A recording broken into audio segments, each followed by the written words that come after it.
হেই বন্ধুরা, আপনি কি কখনো ভেবে দেখেছেন যদি আমরা একটানা মাটির গভীরে খুঁড়তেই থাকি তাহলে ঠিক কতটা নিচে যেতে পারবো? সমুদ্রপৃষ্ঠ পেরিয়ে মাউন্ট এভারেস্ট যতটা উঁচু তার থেকেও অনেক নিচে যদি আমরা পৌঁছাতে পারি তাহলে আমরা কি পাবো? যেখানে বিজ্ঞানীরা প্রায় 55 কোটি কিলোমিটার দূরের মঙ্গল গ্রহে পৌঁছে গেছেন, সেখানে আমরা পৃথিবীর মাত্র 12,742 কিলোমিটার মানে 7,918 মাইলস গভীর পর্যন্ত গর্ত খুঁড়তেই কেন হিমশিম খাই? এখনও অবধি মানব দ্বারা সর্বাধিক খনন 12.26 কিলোমিটার মানে 7.6 মাইলস পর্যন্ত, যা কিনা পৃথিবীর কেন্দ্র থেকে পৃথিবীর ভূমির দূরত্বের মাত্র 2%। পৃথিবীর শেষ অবধি খনন করতে কেন বারবার থেমে যেতে হয়েছে আমাদের?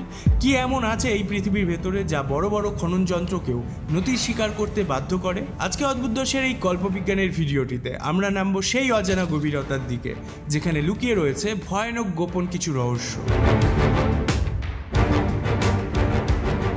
বন্ধুরা, এবার পৃথিবীর পৃষ্ঠ থেকে ধাপে ধাপে নিচে নামা শুরু করি। পৃথিবীর যে স্তরে আমরা বসবাস করি সেটিই পৃথিবীর সব থেকে উপরের স্তর, যেখানে প্রায় 80% প্রাণীর বসবাস।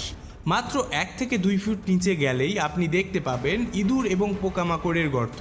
আর যদি 6 ফুট নিচে নামেন তাহলে সেটিই সেই গভীরতা যেখানে সাধারণত মানুষকে কবর দেওয়া হয়।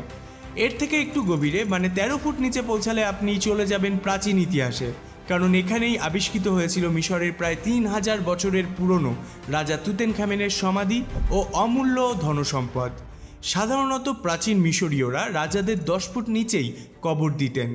20 ফুট নিচ পর্যন্ত মেটাল ডিটেক্টর মাটির নিচে লুকিয়ে থাকা ধাতব জিনিস খুঁজে পেতে পারে। আর 23 ফুট গভীরে আপনি দেখতে পাবেন ভিয়েতনাম যুদ্ধের বিখ্যাত গোপন টানেলগুলোকে, যা ভিয়েতনামি সৈনিকেরা তৈরি করেছিল আমেরিকান সৈনিকদের এড়িয়ে যোগাযোগ ও আক্রমণের জন্য। এটি এক অসাধারণ কৌশল ছিল যুদ্ধকালীন সময়ে। নিচে নামতে নামতে আমরা পৌঁছাই 65 ফুট গভীরে, যেখানে রয়েছে প্যারিসের বিখ্যাত কাটাকোম্বো কবরস্থান, যাকে মাসগ্রেভস ইন প্যারিস সেমিট্রিসও বলা হয়ে থাকে।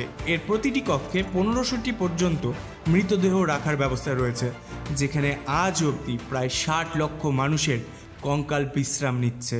1700 এবং 1800 শতকে এক ভয়ঙ্কর মহামারীর সময় প্যারিস শহরে কবরস্থানগুলি পূর্ণ হয়ে গেলে ফরাসি সরকার এই গোপন ভাণ্ডারে মৃতদেহগুলোকে দাফন করার সিদ্ধান্ত নেয়। তারপর থেকে আজ অবধি আনুমানিক এখানে 60 লক্ষ মানুষকে কবর দেওয়া হয়েছে।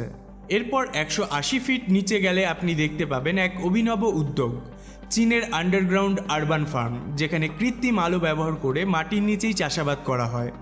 আরও গভীরে প্রায় 328 ফুট নিচে রাখা হয়েছে নিউক্লিয়ার ওয়েস্ট, যাতে এই নিউক্লিয়ার ওয়েস্টগুলো মানবজাতি ও প্রকৃতির ক্ষতি না করতে পারে। তার ঠিক নিচেই 346 ফুট গভীরে অবস্থিত পৃথিবীর